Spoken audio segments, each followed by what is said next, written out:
আৰু এফালে এবাৰ ঘণ্টাটো বজাই নমস্কাৰ সকলোকে ফল্গু উৎসৱৰ বহুত আন্তৰিক শুভকামনা জনাই আজিৰ ভিডিঅ'টো আৰম্ভ কৰিছোঁ আৰু আপোনালোকে হোলী কেনেদৰে পালন কৰিছে নিশ্চয় সকলোৱে ভালে কুশলে হোলী পালন কৰিছে যিহেতু ৰঙৰ উৎসৱ খুবেই উৎসাহ লৈ আহে এই উৎসৱটো আমাৰ কাৰণে আৰু এতিয়া মই গৈ আছোঁ উত্তৰ গুৱাহাটীৰ খুবেই প্ৰসিদ্ধ মন্দিৰ দৌল গোবিন্দ মন্দিৰত 5 দিনীয়া কাৰ্যসূচীৰে বৰ্ণাঢ্যভাৱে দৌল উৎসৱ আয়োজন কৰা হয় এতিয়া তালৈকে যাম আৰু তাৰ পৰা ফেন্সি বজাৰতো যাওঁ বলক এতিয়া এই টেম্পুখনেৰে মই গৈ আছোঁ আৰু মোৰ লগত এইফালে এই টেম্পুত কেইগৰাকীমান যাত্ৰী আছে যিসকলে মন্দিৰলৈ বুলি ওলাই আহিছে মই এতিয়া দৌল গোবিন্দ মন্দিৰ আহি পালোঁ আৰু দৌল গোবিন্দ মন্দিৰত আজি দৌল উৎসৱ উপলক্ষে আজি যিহেতু পূৰ্ণিমা আৰু পূৰ্ণিমা উপলক্ষে ইতিমধ্যে বহুত মানুহ হৈছে আৰু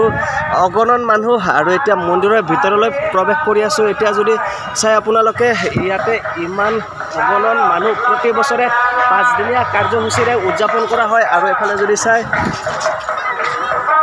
আৰু ইয়াতে ইমান অগণন মানুহ আৰু ভিতৰত ইতিমধ্যে নাম চলি আছে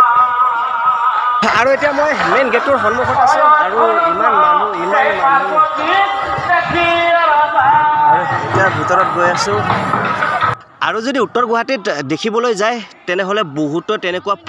প্ৰসিদ্ধ মন্দিৰ আছে কিন্তু সেইবিলাক মন্দিৰৰ তুলনাত এই মন্দিৰতে ভক্তৰ সমাগম যথেষ্ট পৰিমাণে হয় আৰু হোলী বুলি ক'লেতো ক'বই নালাগে দৌল উৎসৱত মানুহৰ যথেষ্ট ভিৰ হয়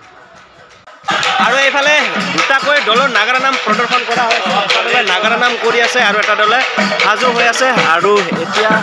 ভিতৰটো ঘূৰি পাকি এবাৰ চাম আৰু এইফালে সন্মুখৰ চকীত বহি ল'লোঁ আৰু বহি নাগাৰা নাম অলপ সময় উপভোগ কৰিলোঁ আৰু নাগাৰা নাম খুব ধুনীয়াকৈ তেওঁলোকে পৰিৱেশন কৰি আছে এফালে এটা দল নাগাৰা নাম পৰিৱেশন কৰি আছে আৰু সোঁফালে যদি চাই আন এটা দল সাজু হৈ আছে আৰু আজি বহুত মানুহ হৈছে ফাকুৱা উপলক্ষে আৰু মন্দিৰ প্ৰাংগণত এইদৰে ভিৰ থাকে আৰু এতিয়া মই আহিছোঁ মন্দিৰৰ সেই বিশেষ ঠাইখিনিত মানে য'ত সকলোৱে একত্ৰিত হৈ ইয়াতে ভিৰ কৰে মানে ভিৰ কৰাৰ মেইন কাৰণটো হ'ল চেলফি ল'বৰ কাৰণে এইদৰে এই ঠাইখিনি চেলফি পইণ্টৰ দৰে হৈছে আৰু সকলোৱে এইখিনি ঠাইতে চেলফি লৈ ভাল পায় আৰু এই ঠাইখিনিত মানে চেলফি উঠিবৰ কাৰণে হেতা ওপৰা লাগি থাকে আৰু চেলফি উঠিবৰ কাৰণে মানে লাইন লাগি থাকিব লাগে তেনেকুৱা আৰু এফালে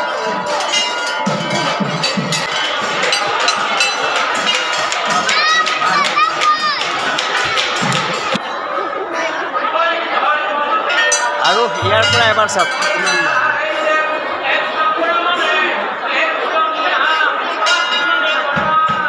আৰু এইবাৰ যদি চাই নাৰ্জী ফুলেৰে মন্দিৰটো খুবেই ধুনীয়াকৈ এইদৰে সজোৱা হৈছে চাৰিওফালে চাওক নাৰ্জী ফুল মানে এইবাৰ খুবেই ধুনীয়া লাগিছে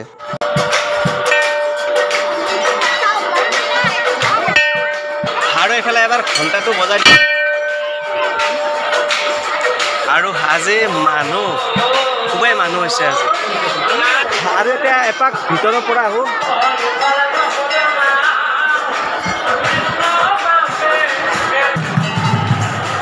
আৰু এতিয়া মন্দিৰৰ ভিতৰত সোমাই আহিছোঁ আৰু এইফালে যদি চাই আপোনালোকে এইফালে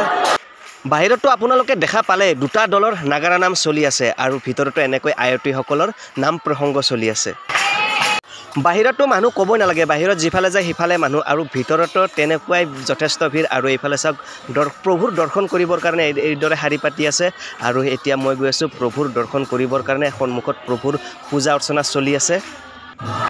আৰু এইফালে প্ৰভুৰ দৰ্শন কৰি ল'লোঁ আৰু এইফালে চাওক ইমান ধুনীয়াকৈ ইয়াতে ৰংগলী কৰিছে এনেকৈ এইখন হৈছে সাংস্কৃতিক সন্ধিয়াৰ মঞ্চ আৰু এইফালে চাওক ইমান ধুনীয়াকৈ সজোৱা হৈছে মঞ্চখন আৰু ইয়াতে হ'ব প্ৰতিদিনে বিভিন্ন ধৰণৰ সাংস্কৃতিক অনুষ্ঠান আৰু অনুষ্ঠান আপোনালোকে চাবলৈ আহিব আৰু এইফালৰ পৰা চাওক সেইফালে নাগাৰা নাম চলি আছে আৰু এতিয়া আহিছোঁ ভোজনালয়ত